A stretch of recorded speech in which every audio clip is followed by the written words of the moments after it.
Abu Saïd, qu'Allah l'agré, rapporte que le prophète sallallahu alayhi wa sallam nous informa au sujet des personnes châtiées dans leur tombe. On trouve parmi eux ceux dont les ventes sont aussi gigantesques qu'une vaste demeure. Ceux-là ont emprunté le chemin des pharaons et s'adonné à l'intérêt. On trouve aussi parmi eux ceux dont la bouche est ouverte alors qu'on les gave de charbon ardent jusqu'à ce qu'ils sortent de leur derrière. Ceux-là dépensaient injustement le bien de l'orphelin. On trouve aussi parmi eux des femmes accrochées par leurs seins. Celles-là étaient des fornicatrices. On trouve aussi parmi eux ceux dont les côtes sont arrachées et qui se nourrissent de leur chair. Ceux-là étaient des médisants. On trouve parmi eux ceux dont les ongles sont de cuivre avec lesquels ils se griffent le visage. Ceux-là altéraient l'honneur des autres. Le châtiment de la tombe est dû au péché du cœur, de la vue, de l'ouïe, de la bouche, de la langue, du ventre, du sexe, du toucher, des pieds et de tout le corps.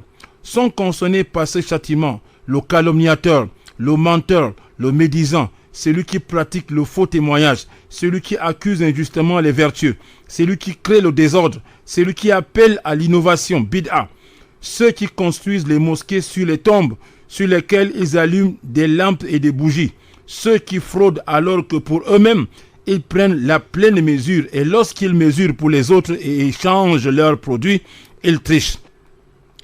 Sont concernés aussi les tyrans, les orgueilleux, ceux qui agissent par ostentation, celui qui dit sur Allah et son prophète ce dont il n'a aucune science, celui qui parle sans réfléchir, celui qui s'adonne à l'intérêt usuraire, qui en donne, qui en écrit l'acte, qui assiste et qui le rend licite, celui qui dispose injustement des biens de l'orphelin, celui qui est vorace des gains illicites.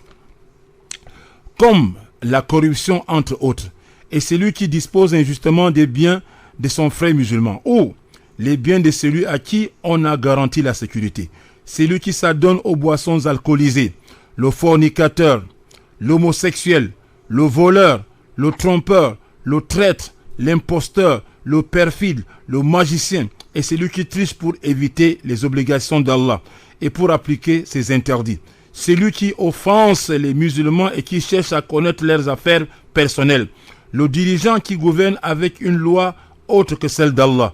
Celui qui émet des fatwas sans se baser sur la foi d'Allah. Celui qui émet des fatwas sans se baser sur la loi d'Allah. Celui qui aide à faire le péché et la transgression. Celui qui tue l'âme sacrée. Celui qui commet un sacrilège ou un polythéisme dans la mosquée sacrée. Celui qui change le vrai sens et qui nie les